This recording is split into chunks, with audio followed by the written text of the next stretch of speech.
Hello everyone, welcome to online study point. तो आज हम लोग बात करने वाले हैं मोस्ट इंपॉर्टेंट जनरल साइंस के टॉप 25 क्वेश्चंस और जिसकी ये प्रैक्टिस सेट दी जा रही है, प्रैक्टिस सेट 17। इसके पहले 16 प्रैक्टिस सेट ऑलरेडी हो चुकी हैं जिसमें कि काफ़ी अच्छे क्वेश्चंस को डिस्कशन किए गए हैं। ठीक है, तो जिसने उन सभी वीडियोस को नहीं देखा है जाकर के देख लेगा। तो ये वीडियो उन सभी एग्जामिनेशन के लिए इंपॉर्टेंट है जहाँ पे भी जनरल साइंस के क्वेश्चंस पूछे जाते हैं। तो आपके लिए वीडियो बहुत ही ज़्यादा हेल्पफुल होगी। वीडियो को लास्ट तक जरूर देखा करिए और कमेंट करके लास्ट में अपने स्कोर बताया करिए कि आपके कितने क्वेश्चन करेक्ट हो रहे हैं। तो स्टार्ट करने से पहले जिसने चैनल को अभी तक सब्सक्राइब नहीं किया है, चैनल को सब्सक्राइब करके बेल आइकन को दबा दीजिए जिससे कि वीडियो की नोटिफिकेशन आप तक सबसे पहले पहुंच जाए। जिसको भी वीडियो की पीडीएफ चाहिए वो टेलीग्राम चैनल को जाके ज्वाइन कर ले, जिसकी लिंक नीचे आपको डिस्क्रिप्शन बॉक्स में मिल जाएगी। आपको वीडियो पसंद आता है तो वीडियो को लाइक करिए और ज़्यादा से ज़्यादा शेयर करिए। ओके, तो क्वेश्चन फर्स्ट अब आपकी स्क्रीन पे है। क्वेश्चन फर्स्ट को पढ़िए। पृथ्वी के ध्रुव की ओर वस्तु का भार क्या रहेगा? 4 ऑप्शन आपको दिए गए हैं। बढ़ जाता है, घट जाता है, स्थिर रहता है या इनमें से कोई नहीं। तो इसका आंसर करेक्ट ऑप्शन यानी कि पृथ्वी के ध्रुव की ओर वस्तु का भार बढ़ जाता है। जैसे कि आपको डायग्राम में दिख रहा होगा, ये इक्वेटर है। इक्वेटर से अगर आप पोल की साइड में जाओगे तो वस्तु का भार क्या होगा? बढ़ जाएगा। वस्तु का भार सबसे कम जो होता है वो इक्वेटर में पाया जाता है। इक्वेटर से पोल के साइड इधर या फिर इधर जाने पे वस्तु का भार क्या होता है? बढ़ जाता है। ठीक है, तो चलिए चलते हैं। नेक्स्ट क्वेश्चन आपकी स्क्रीन पे है। बादलों पर किस रसायन का छिड़काव करके कृत्रिम वर्षा करवाई जाती है? जैसे कि आपको यहाँ पे डायग्राम में दिख रहा होगा कि ये बादल हैं, क्लाउड्स हैं। इस पे एलोप्रेन से किसी रसायन का छिड़काव करके कृत्रिम वर्षा करवाई जा रही है। तो वो रसायन क्या है? तो इसका आंसर करेक्ट हो जाएगा ऑप्शन सी यानी कि सिल्वर आयोडाइड। ठीक है, तो बादलों पर सिल्वर आयोडाइड नामक रसायन का छिड़काव करा के कृत्रिम वर्षा कराई जाती है यानी कि आर्टिफिशियल रेन। ओके, आइए इसका एक्सप्लेनेशन देख लेते हैं। इसका एक्सप्लेनेशन क्या है? कृत्रिम वर्षा कराने के लिए कृत्रिम बादल बनाए जाते हैं जिन पर सिल्वर आयोडाइड और सूखी बर्फ जैसा ठंडा करने वाले रसायनों का प्रयोग किया जाता है जिससे कृत्रिम वर्षा होती है। यहाँ तक क्लियर हो गया आप सभी को? सिल्वर आयोडाइड नामक रसायन का प्रयोग किया जाता है कृत्रिम वर्षा कराने के लिए।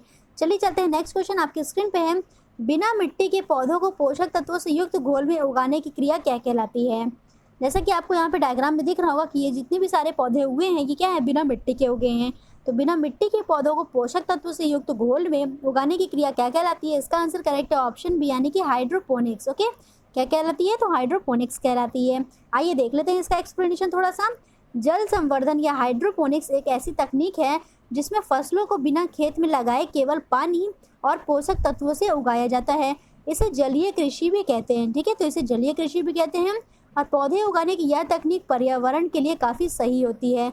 इन पौधों के लिए कम पानी की ज़रूरत होती है जिससे कि पानी की भी बचत होती है। ओके, तो याद रखिएगा, काफ़ी इंपॉर्टेंट क्वेश्चन। हाइड्रोपोनिक्स क्या होता है? तो बिना फसलों को खेत में उगाए केवल पानी और पोषक तत्वों से ही क्या होता है? उगाया जाता है इसको। आइए चलते हैं। नेक्स्ट क्वेश्चन आपकी स्क्रीन पे है। निम्नलिखित में से किस विटामिन को टोकोफेरॉल के नाम से जाना जाता है? आपको 4 ऑप्शन दिए गए हैं, इनमें से क्या करेक्ट है?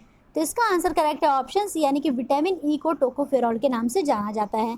यहाँ पे आपको चार्ट में सारे ही विटामिन के रासायनिक नाम दे दिए गए हैं, इसको अच्छे से आप याद कर लीजिए। ठीक है, विटामिन ए का होता है रेटिनॉल, विटामिन बी का होता है थायमिन, सी का स्कॉर्बिक एसिड, डी का क्या हो जाएगा? तो कैल्सीफेरॉल, ई का टोकोफेरॉल और के का क्या होगा? तो फिलोक्विनोन। ओके, यहाँ तक क्लियर हो गया?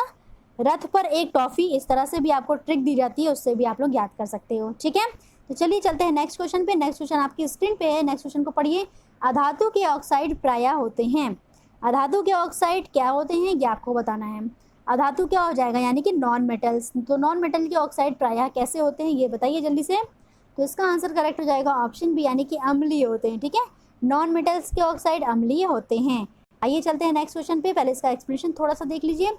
अधातु के ऑक्साइड का पीएच मान जो होता है प्रायः 7 से कम होता है। जिसका पीएच मान 7 से कम होता है तो वह अम्लीय होता है, इसलिए अधातु का ऑक्साइड अम्लीय होता है। ओके, यहाँ तक क्लियर हो गया आप सभी को? चलिए चलते हैं। नेक्स्ट क्वेश्चन आपकी स्क्रीन पे है।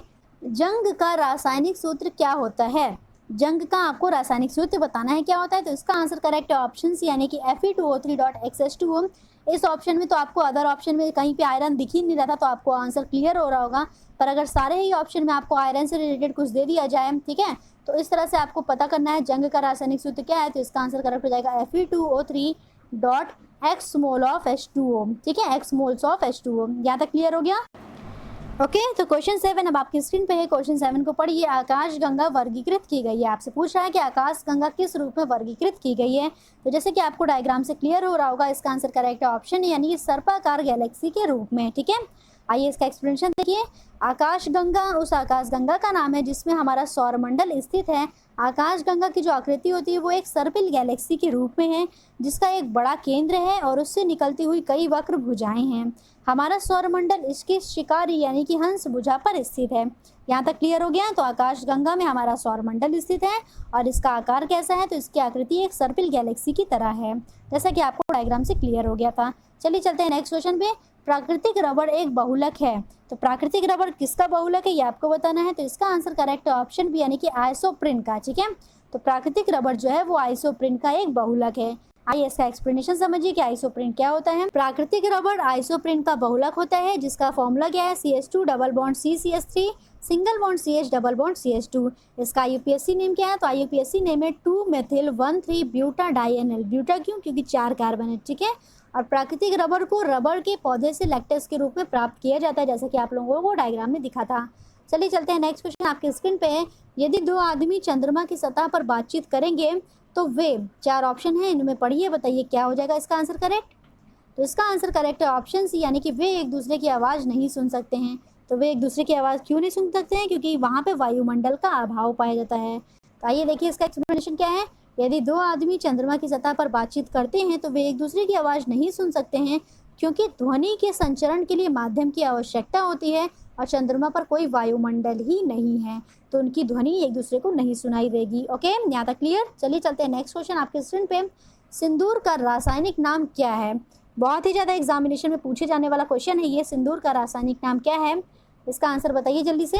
तो इसका आंसर करेक्ट है ऑप्शन बी, यानी कि मर्क्यूरिक सल्फाइड। क्या हो जाएगा, मर्क्यूरिक सल्फाइड। ओके, आइए थोड़ा सा इसका एक्सप्लेनेशन देखते हैं। सिंदूर मर्क्यूरी और सल्फर के मिश्रण से बनता है। सिंदूर का जो रासायनिक सूत्र होता है वो होता है मर्क्यूरिक सल्फाइड यानी कि HGS। इसे रसायन विज्ञान में मर्क्यूरिक सल्फाइड के नाम से जाना जाता है। ठीक है, तो किससे किससे मिलकर बना है, मरकरी और सल्फर से मिलकर के ये बना होता है। इसका रासायनिक सूत्र जो होता है वो HGS होता है और इसे रसायन विज्ञान में मर्क्यूरिक सल्फाइड के नाम से जाना जाता है। ओके, तो चलिए चलते हैं नेक्स्ट क्वेश्चन आपकी स्क्रीन पे। कैल्शियम कार्बाइड पर जल डालने से क्या बनता है। कैल्शियम कार्बाइड यानी कि CaC2, इस पर जल डालेंगे तो क्या बनेगा, जल्दी से बताइए। तो इसका आंसर करेक्ट है ऑप्शन सी, एसिटिलीन। ठीक है, आइए हम आपको एक्सप्लेन कर देते हैं अच्छे से।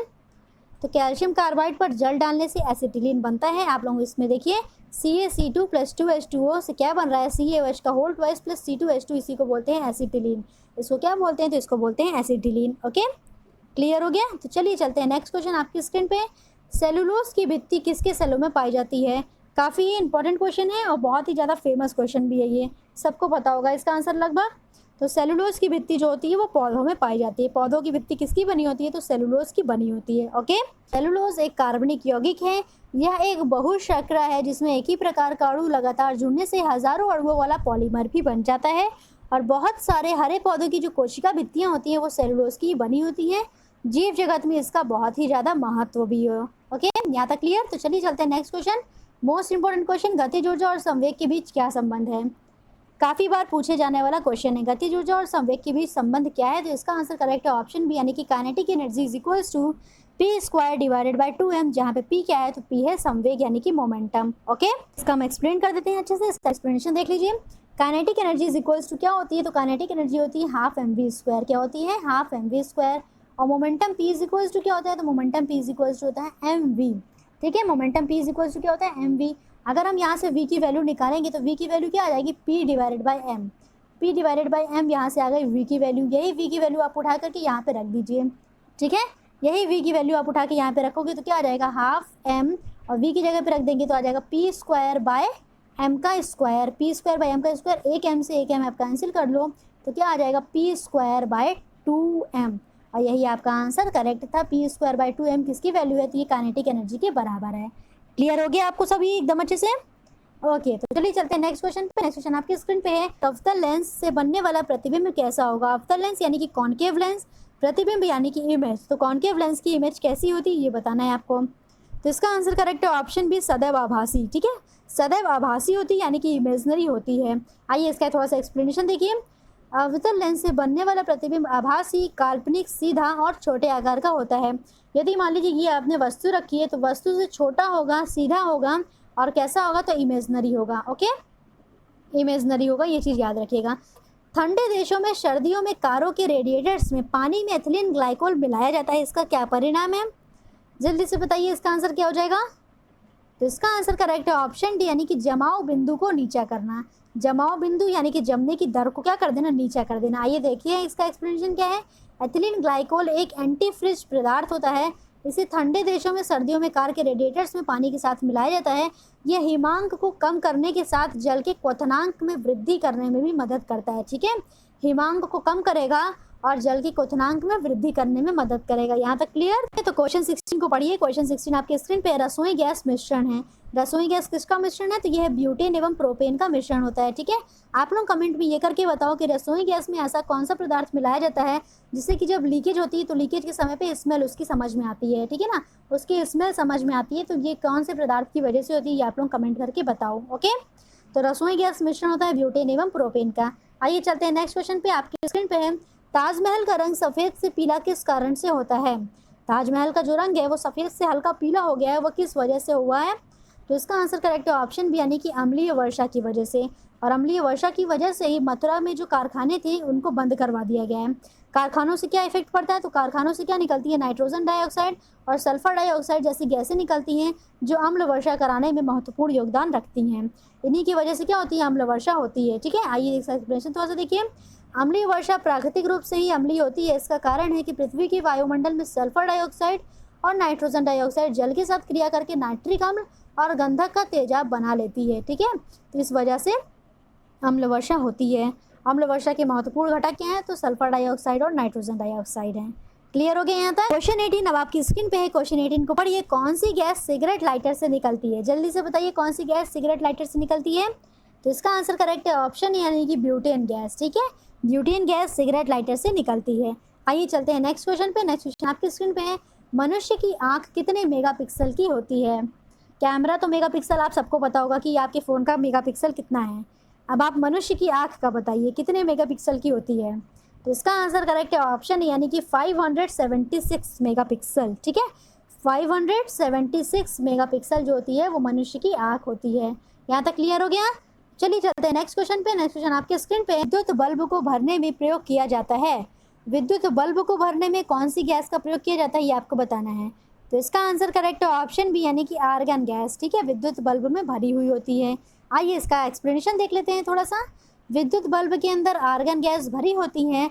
विद्युत बल्ब को तापदीप्त लैंप या इंसिडेंट लैंप भी कहते हैं। ठीक है, हीलियम, नियॉन, आर्गन, क्रिप्टॉन और आर्गन गैसेस जो होती हैं वो प्रकाश बल्बों में उपयोग की जाने वाली गैसें हैं। यहाँ तक क्लियर हो गया? क्वेश्चन 21 अब आपकी स्क्रीन पे है। क्वेश्चन 21 को पढ़िए। दूध से क्रीम कौन से बल के कारण अलग होती है? दूध से क्रीम किस बल के कारण अलग होती है, जल्दी से बताइए।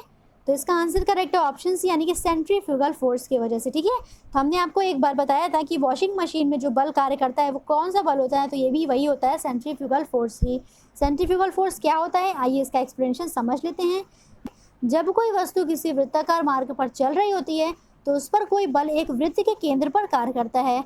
इस बल को अभिकेंद्रीय बल कहते हैं और इस बल के अभाव में वस्तु वृत्ताकार मार्ग पर चल नहीं सकती है। ठीक है, यदि सेंट्रीफ्यूगल फोर्स ना होता तो वस्तु वृत्ताकार मार्ग पर नहीं चल सकती थी।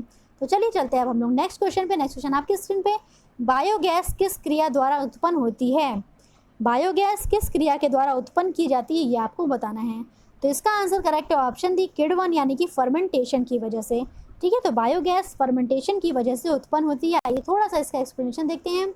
किण्वन एक जैव रासायनिक क्रिया है जिसमें जटिल कार्बनिक यौगिक सूक्ष्म सजीवों की सहायता से सरल कार्बनिक यौगिक में विघटित होते हैं। इस क्रिया में ऑक्सीजन की आवश्यकता नहीं पड़ती, जरूर से याद रखिएगा। पूछ लेता है क्वेश्चन में कि किस विधि में ऑक्सीजन की आवश्यकता नहीं पड़ती है, तो वो होगी फर्मेंटेशन यानी कि किण्वन विधि। किण्वन के प्रयोग से अल्कोहल या शराब का भी निर्माण होता है और इससे पावरोटी एवं बिस्कुट बनाने में भी इसका उपयोग किया जाता है। यहाँ तक क्लियर हो गया आप सभी को? तो चलिए हम लोग चलते हैं नेक्स्ट क्वेश्चन पे। ओके, तो क्वेश्चन 23 क्या है, पढ़िए। मनुष्य के शरीर में कुल वजन में खनिजों का अंश कितना प्रतिशत होता है, ये आपको बताना है। तो मनुष्य के शरीर में कुल वजन में खनिजों का अंश होता है 4%। आपका ऑप्शन करेक्ट है, ऑप्शन है यानी कि 4%। ओके, मिनरल्स का जो परसेंटेज होता है कुल वजन में वो होता है 4%। यहाँ तक क्लियर हो गया?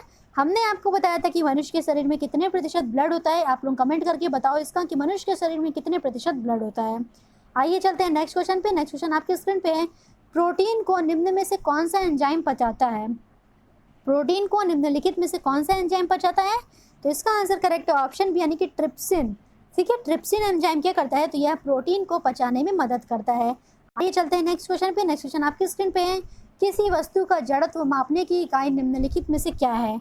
किसी वस्तु का जड़त्व मापने की इकाई निम्नलिखित में से क्या है, ये आप लोगों को बताना है। तो इसका आंसर करेक्ट है ऑप्शन सी, यानी कि द्रव्यमान। ठीक है, किसी वस्तु का जड़त्व मापने की इकाई होती है द्रव्यमान। आइए चलते हैं कल का क्वेश्चन जो आपसे पूछा गया था, थोड़ा सा इसका एक्सप्लेनेशन समझ लीजिए। किसी वस्तु का जड़त्व उसके द्रव्यमान के समानुपाती होता है। किसी वस्तु का जड़त्व उसके द्रव्यमान के डायरेक्टली प्रोपोर्शनल होता है, ऐसा बोल रहा है। अर्थात वस्तु का द्रव्यमान जितना अधिक होगा उसका जड़त्व भी क्या होगा, उतना ही अधिक होगा, क्योंकि वो क्या है, डायरेक्टली प्रोपोर्शनल है। ओके, यहाँ तक क्लियर। तो आइए कल का क्वेश्चन देखिए जो आपसे पूछा गया था। प्रथम जीव की उत्पत्ति हुई है, तो इसका आंसर करेक्ट है ऑप्शन सी, यानी कि जल में। ठीक है, सबसे पहले जो जीव की उत्पत्ति हुई है वो जल में ही हुई है, तो इसका आंसर है सी करेक्ट। ओके, तो ये रहा आज का क्वेश्चन। आज का क्वेश्चन क्या है कि दूध में पीलेपन का कारण क्या है। 4 ऑप्शन आपको दिए गए हैं, इनमें से बताइए क्या आंसर करेक्ट होना चाहिए। और ये भी साथ ही साथ बताइए कि 25 में से आपके कितने क्वेश्चन करेक्ट हो पा रहे हैं। ओके, वीडियो पसंद आएगा तो वीडियो को लाइक करिएगा, ज़्यादा से ज़्यादा शेयर करके अपना सपोर्ट शो करिए। Thank you so much.